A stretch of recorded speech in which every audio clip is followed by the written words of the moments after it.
안녕하세요, 섭입니다. 이번에는 인조가죽의 내구성과 관련된 이야기를 잠시 해볼까 합니다. 몇 번 최근에도 물어보신 분이 있었고요. 그전에도 이제 꾸준히 있었는데 거기에 대한 답변이자 제 생각을 한번 이야기해 볼까 합니다. 보통 인조가죽은 천연가죽을 모방한 거죠. 제가 예전에 올려드렸던 피부가죽과 관련된 이야기도 잠깐 보시면 좋을 것 같은데, 대부분 인조가죽은 천연가죽보다 내구성이 약하다라고들 알고 계십니다. 그리고 그런 사례를 많이 보셨을 거예요. 제가 대표적으로 이것도 한번 가져왔는데, 프라다 가방이고요. 이 가방 같은 경우는 혼수로 이제 이 디자인이 마음에 들어서 구매를 하셨었는데 막상 거의 들질 않으셨다고 해요. 그런데 어느 날 안쪽을 보니까 이렇게 된 거죠. 저도 보고 깜짝 놀랐었는데, 이 안쪽에 있는 건 인조가죽이고요. 이 인조가죽의 내구성이 정말 조금 약한, 급이 떨어지는 것을 썼다라고 보시면 좋을 것 같아요. 자, 찾아보니까 그 네이버 블로그에도 이와 관련된 사례가 포스팅이 된 게 있더라고요.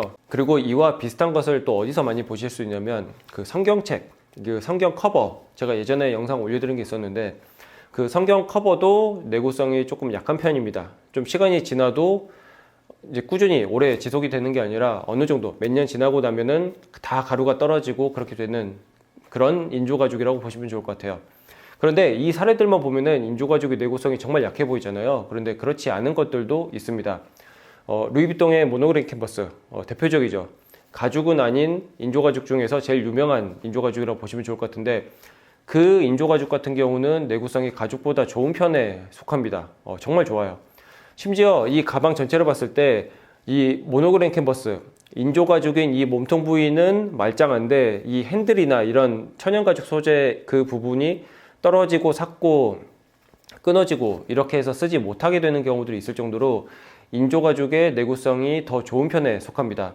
제가 그래서 이 영상을 가지고 짧게 답변을 드리자면, 모든 인조가죽이 천연가죽보다 내구성이 약한 건 아닙니다. 그리고 모든 천연가죽이 모든 인조가죽보다 내구성이 좋은 건 아닙니다. 이것도 정말 케이스 바이 케이스인 거예요. 그리고 이 인조가죽이 가질 수 있는 장점이라는 것도 있을 수가 있겠죠.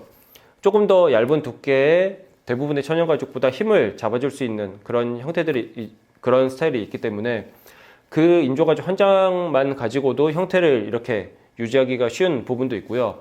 어떤 경우 같은 경우는 이제 로스가 조금 적다든지 아니면 이 표면에 프린팅이나 그런 텍스처를 다양하게 뽑을 수 있다는 장점도 있습니다. 천연가죽의 장점도 있겠죠. 당연히 조금 더 내추럴하면서 자연스럽기도 하고 시간이 지났을 때 이제 쓰는 맛이 있는 그런 장점도 있는 것처럼, 이 인조가죽과 천연가죽은 내구성 측면 하나만 보시는 게 아니라 각각 가지고 있는 장단점을 보시는 게 좋을 것 같아요. 그리고 아까 말씀드렸던 이 내구성과 관련된 이야기도 어느 한편으로 약간 0과 1처럼 나눠서 보시는 게 아니라, 어떤 인조가죽 같은 경우는 내구성이 좋을 수도 있고 어떤 것은 조금 저렴하지만 좀 손쉽게 이용할 수 있기 때문에 내구성이 약할 수도 있다. 어느 정도 시간이 지나고 나면 이것은 버리고 다시 새로 구매하는 게 나을 수도 있다. 이제 그런 식으로 생각을 하시면 좋지 않을까라는 생각을 전해드립니다.